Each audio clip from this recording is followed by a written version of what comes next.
If you'd like to know how to create mats for punched and die-cut shapes, stay tuned and I'll show you. Hi, this is Sage Kimball and I'm the Mad Stamper with another technique video for card makers and paper crafters. You've probably seen the recent video I did on creating mats for punched scallop top and ornate top tags.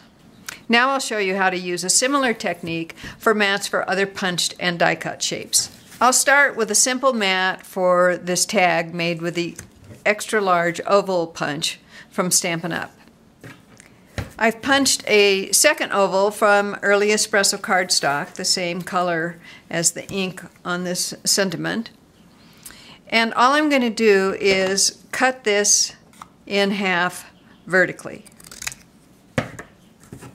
Now I'm going to use a temporary adhesive for the sake of this video, just to make things move faster. Once it's in half, I'm going to position the mat behind the tag so that there's about 1/8 of an inch on either end. And that's all. You can see that it doesn't mat the entire tag, just the ends. But it's just enough to enhance the tag and make it more prominent on your card. Next, I'm going to create a mat for this decorative label punch tag that I made. And I'm going to create a mat that goes on all 4 sides. So you're going to need 2 punched shapes that are the same size. The first one I'm going to cut vertically in half, and then these 2 little points need to get trimmed off. And I'll do the same with the other half. I'll add adhesive to the back of the tag and position it on top of the mat. Then I'll do the same with the other half, like so. And here's what it looks like on the back. Now I'm going to take the other mat piece and cut it in half horizontally. Then I'll cut off the little points.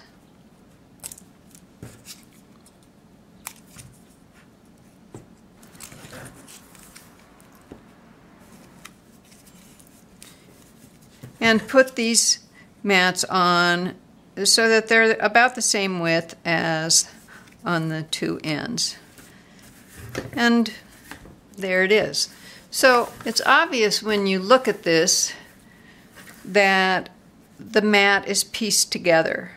But when you put a pieced mat on a project, like the mat behind this tag, you're not going to notice the pieces. The observer's eye is drawn to the tag itself, and it doesn't register that the mat isn't just one piece of cardstock. Okay, so if you can do that with punched pieces, you can also do it with die cuts. This labels framelit is one of my favorite shapes to use. And when I made this card, I felt like the focal point needed a mat, but the next size framelit was just too wide.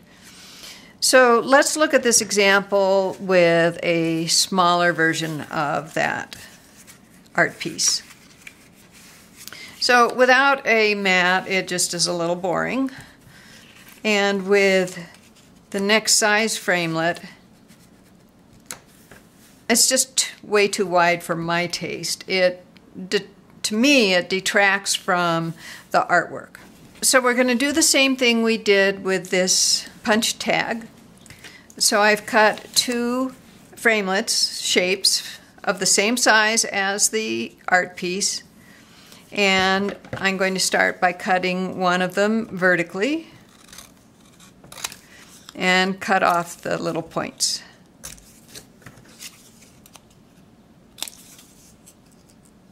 Then I will adhere those so there's about 1/8 of an inch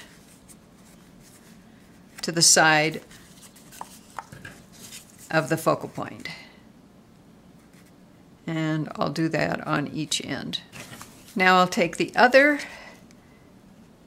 shape and cut it horizontally and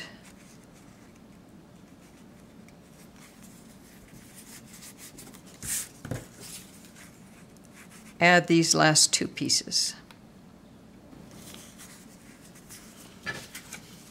And there I've got a smaller mat that picks up the wild wasabi in these leaves without overpowering the art piece.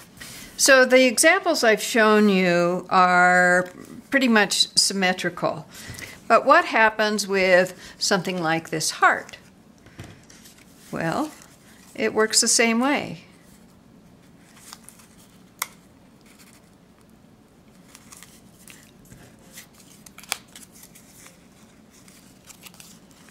I've cut the background heart into this way and then vertically, and I will just piece those together so the eye sees a smooth line instead of pieces. Like so. So that's too cool, don't you think? Try this for yourself and see how mats for your punched and die-cut shapes step up the look of your handmade cards and paper craft projects. Be sure to click on the thumbs up icon if you like the video and leave me a comment to encourage me to make more. For more inspiration and instruction, be sure to visit me on my website at www.stampingmadly.com, the Stamping Madly Facebook page, and the Mad Stamper YouTube channel. Happy stamping!